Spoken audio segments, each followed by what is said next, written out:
All right, so it's 5 minutes past. I'm just gonna start now, and everyone else is gonna join us while we've already started. So thank you everyone for joining today. Um, thank you so much for joining the session. This means a lot to me, and it means a lot to Alex as well. So I wanted to talk about drone technology, especially how drone technology is working here in Malawi. Following questions that I've received from some people wanting to know more drones and regulations and other things that are involved as well.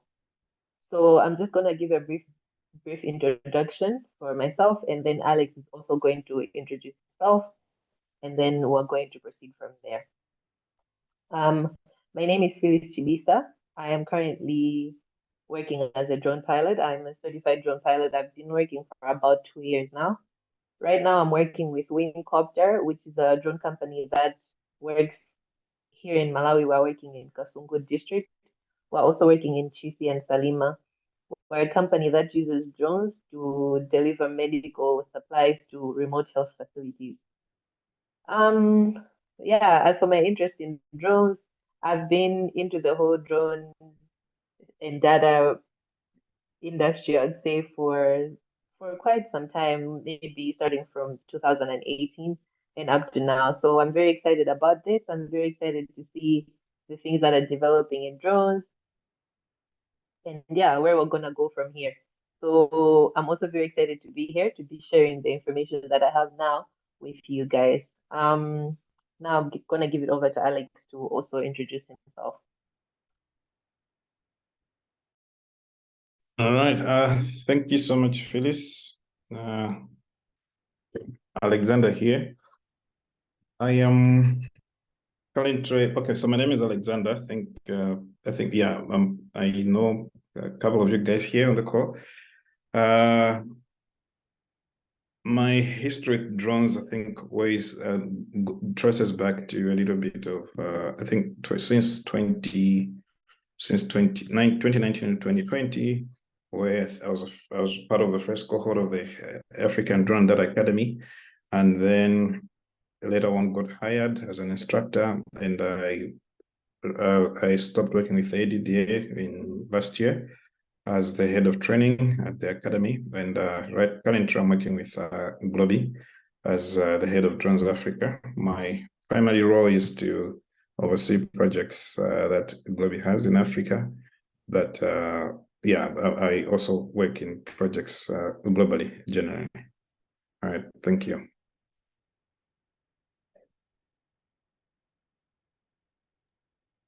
Okay, thank you so much, Alex. So without much more to say, let's get into it.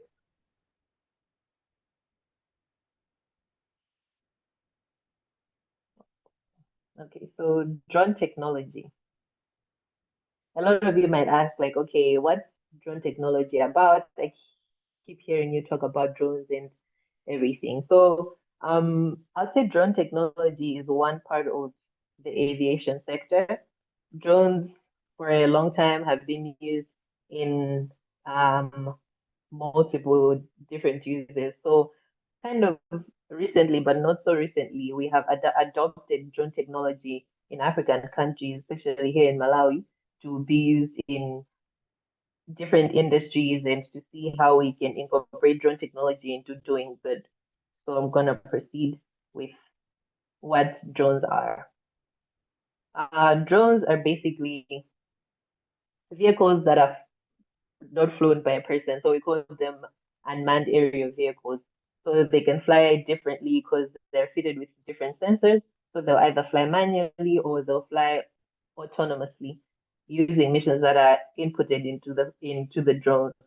There are different kinds of drones. We have multi-rotors, fixed wings, and hybrids. They fly different ways. Like they'll fly close by where you can see them, or they'll go really far where, yeah, your eyes can see. So far, drones are being used in different things. And since it's like a tiny flying machine, it can be fitted with lots of different things. So we call those payloads.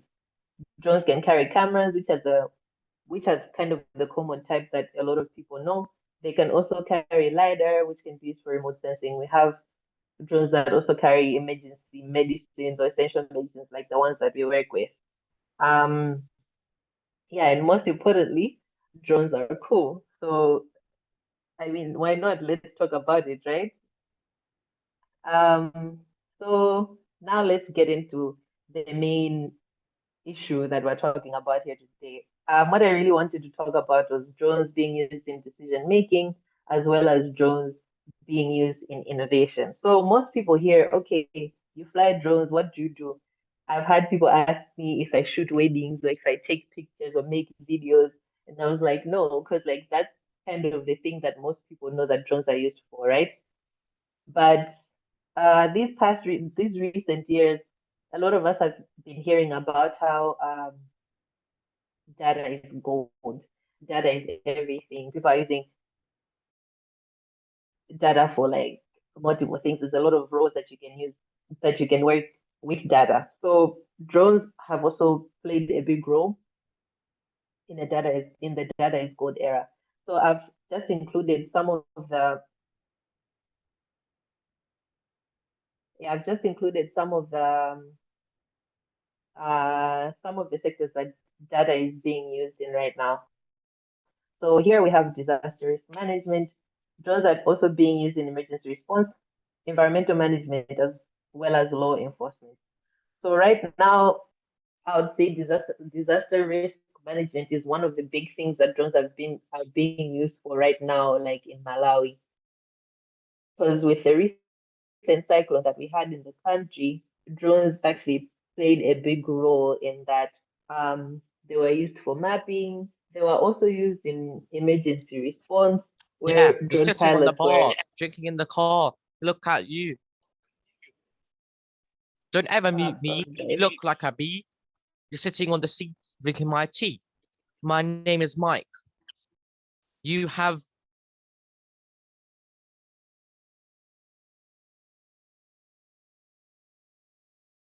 Luke, I hope you muted whoever that was. Sorry, guys.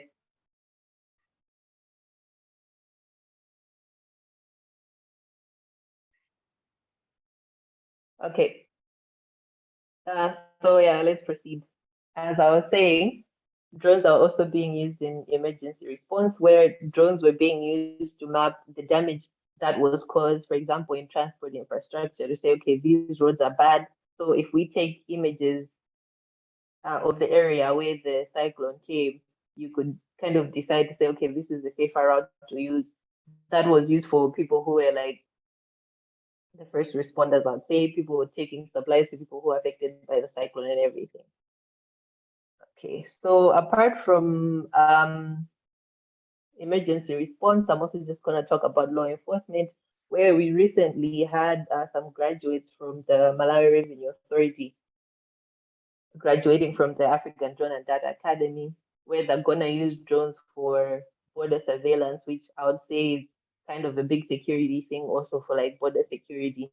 And I think it's not just Malawi that uses that, but all other countries have also adopted drones to be used for that purpose.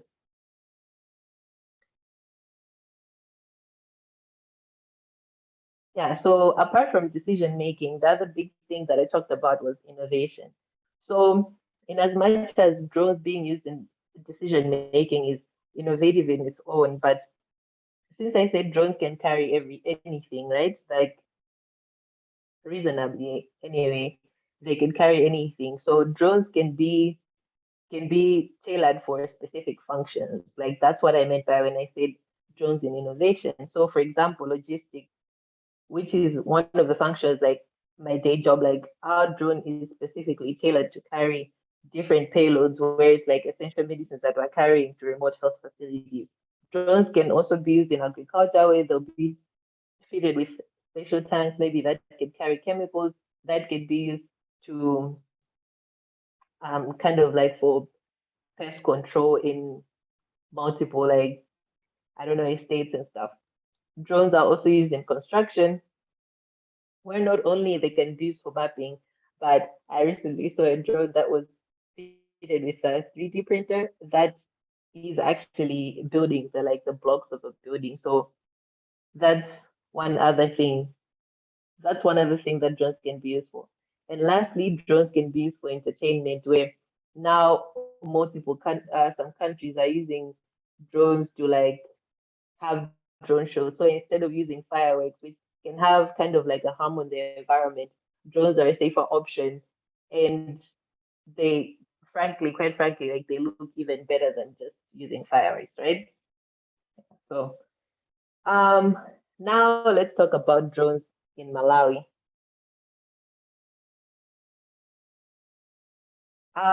So to give a brief history, drones were first introduced here in Malawi in the year 2016, where they were used to carry lab samples from the Likoma district to Nkada Bay, which kind of shortened the distance in which those lab samples were taken from that place to Nkada Bay district, as well as kind of addressing the time factor, safety, considering that they were coming from an entire island where we don't have like efficient transport systems here in Malawi.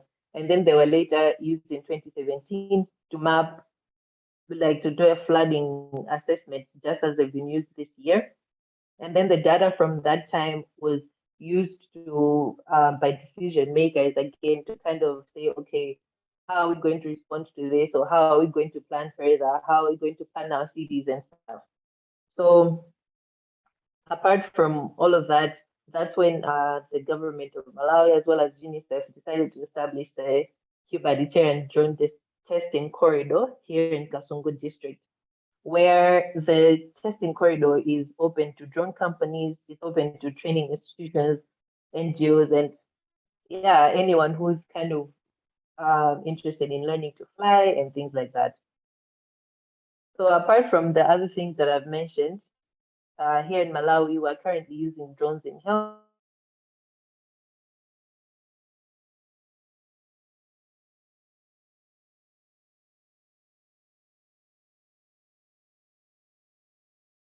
Drone and data collecting.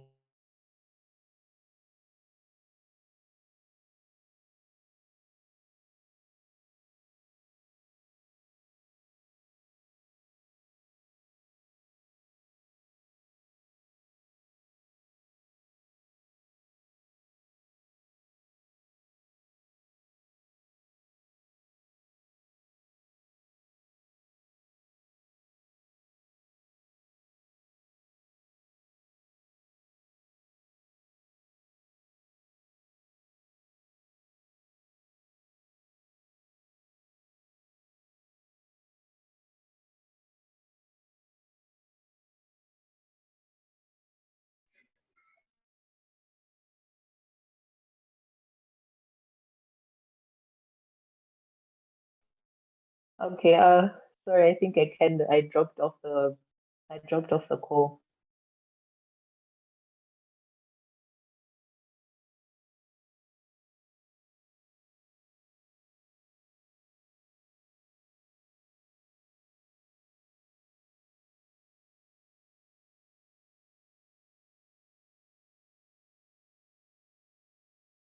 Okay, so I'm just gonna go back because I dropped off the call, so I was still talking about, I was moving forward.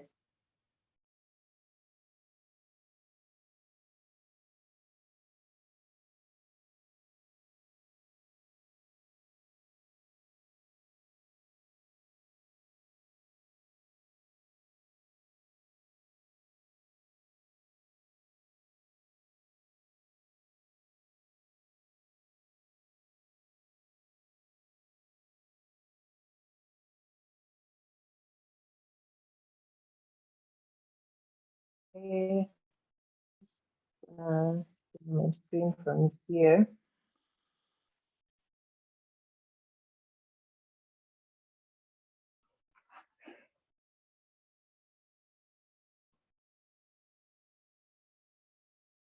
Okay, so a brief history of drones in Malawi. Drones were first introduced in Malawi in 2016 to carry lab samples for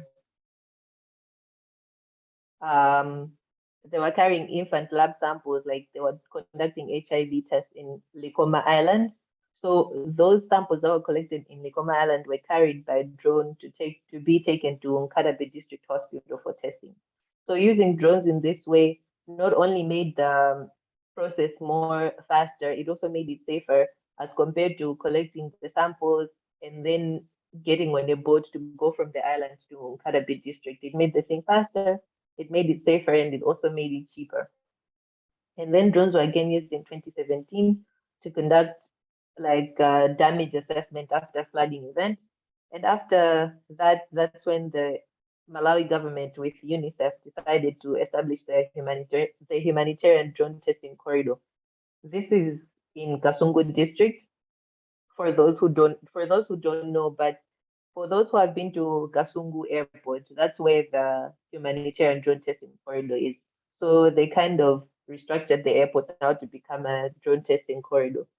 So yeah, it's a large space that is visited by different drone companies. We have training institutions coming there, as well as NGOs or anyone who's really trying to test their technology or do some drone training.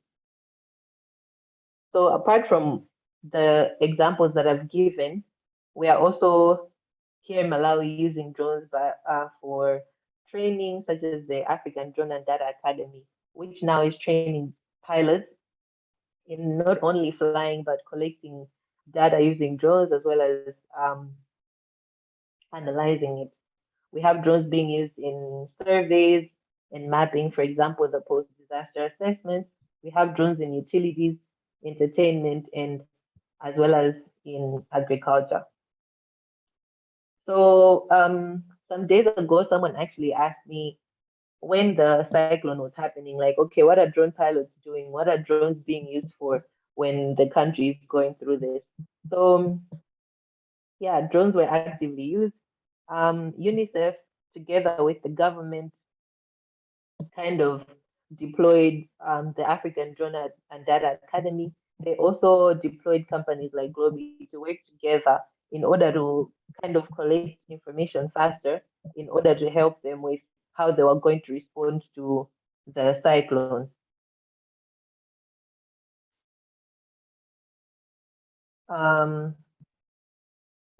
So the data that was collected was kind of used to say, okay, this is the amount of damage that has happened, and this is how we're going to distribute our resources to those that have been affected by the cyclone. And we also had the African Drone and Data Academy, which were the people that were on the ground mapping the damage, creating maps using GIS tools, and they also use artificial intelligence to kind of assess the damage. See that, okay, this is what has happened. Here are the areas that have been affected the most, and like seeing places that, okay, this is maybe the transport the routes that first responders can use that would be safer for them to get the assistance to the people that were affected. And another company that was very much involved in the mapping of the cyclone affected areas was Globee, which is where Alexander works. And I would like to now give him the opportunity to talk more on what Globee did exactly when it comes to the cyclone. Thank you very much, Phyllis. Okay, I thank you. Yeah, thanks. All right. So I think before I talk a little bit about our work, what we did during the cyclone, I think let me just give you a brief intro of what Globee is. We are a software company that actually specializes in the usage of drone technology. Our approach and our model, how we actually operate, is that so we have a platform, we have an app that has got drone operators that are registered in their respective locations. We have over 7,000 drone operators globally and in over 130 countries. And how we operate is we we are actually trying to make our clients' work easier in such a way that instead of